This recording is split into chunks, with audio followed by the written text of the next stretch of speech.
Les émois d'une voix, chapitre 2. Ces serpents qui sifflent sur nos têtes. Nous sommes en ce monde afin d'y apporter paix, amour et quiétude. La chaleur d'un berceau où l'amour de Dieu nous accueille, nous protégeant de tout. Bien entendu, cela reste le plan le meilleur à suivre, mais nous n'y sommes pas tous égaux. Pourtant, dans cette inégalité apparente, flagrante violemment quelquefois,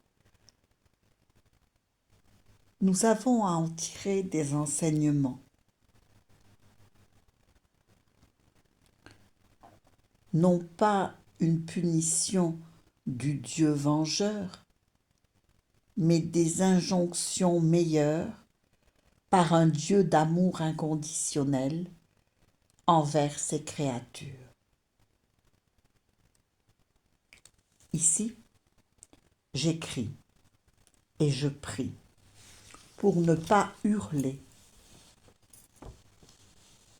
à une injustice écrasante.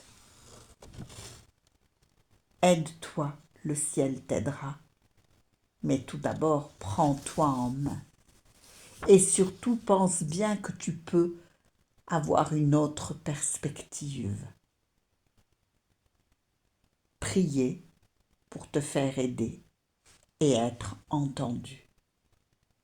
Décider enfin de te tourner vers la vérité et la lumière, conscient que tu n'es pas qu'un pauvre être humain, puisque bien que faisant partie du divin, tu n'en es qu'un si pâle reflet. Alors prie, et prie encore, et rends grâce à chaque fois qu'une étincelle de bien, de bon, d'amour t'est rendue perceptible. La gratitude, toujours et en tout temps. Rejette mensonges et ténèbres, sans compromission, ne fût-ce que par paresse ou inadvertance, ou même par distraction.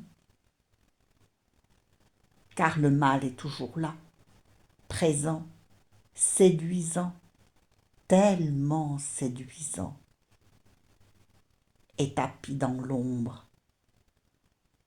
C'est un chasseur, tu es sa proie. C'est ce que j'ai appelé dans ma vie, avec humour, pour certaines personnes, c'est le diable en jupon. Pour d'autres, c'est l'arcane 15 du tarot qui titille, manipule les marionnettes humaines que nous sommes, il est vrai,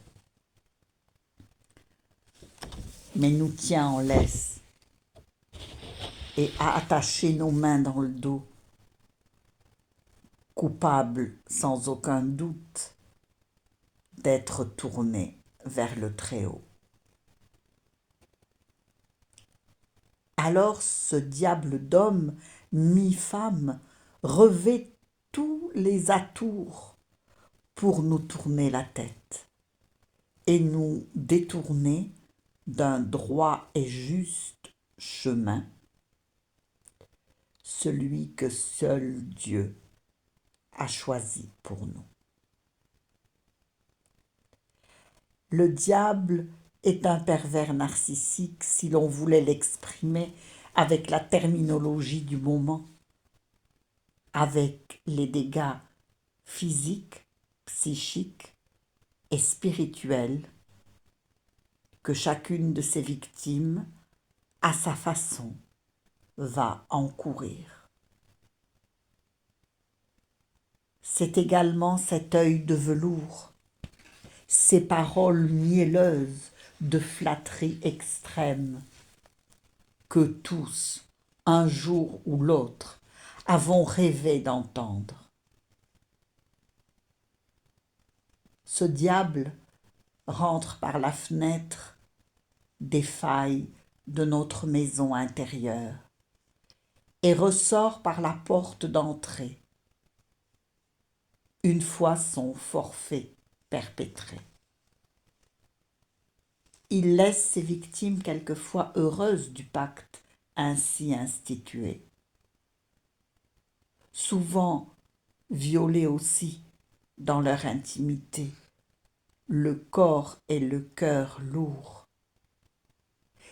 Et le plus souvent encore, les victimes reprennent leur vie le plus normalement du monde, sans même se rendre compte du bouleversement de leurs âmes.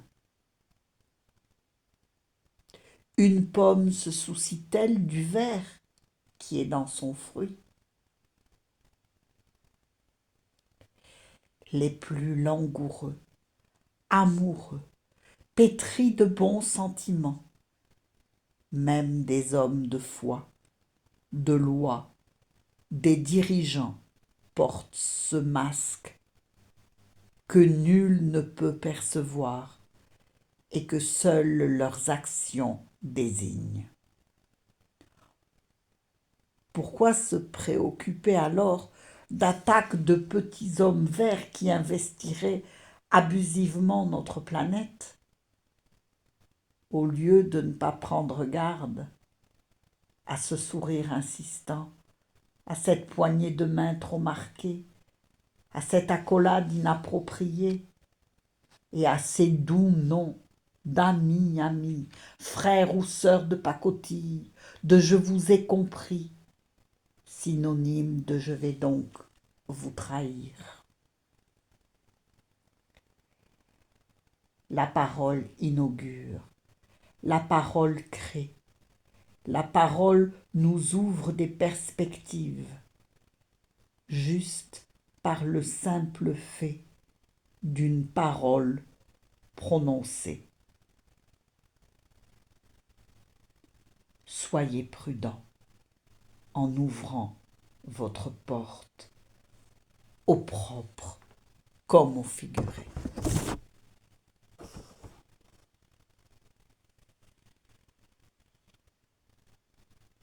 La parole est signe de notre allégeance à la vérité et à la lumière, seulement si elle vient du cœur, des tréfonds de nos âmes.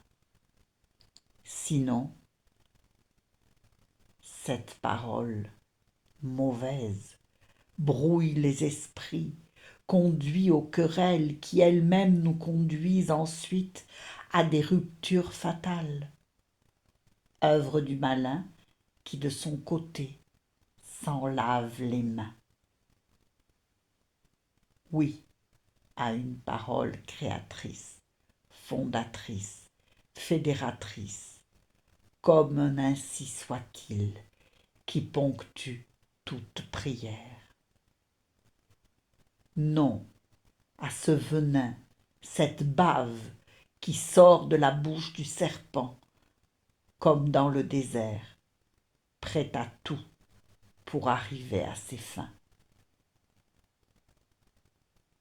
Halte au doux chant de sirène, ceux qui poussèrent Ulysse et son équipage à se fracasser sur les rochers d'une mer démontée.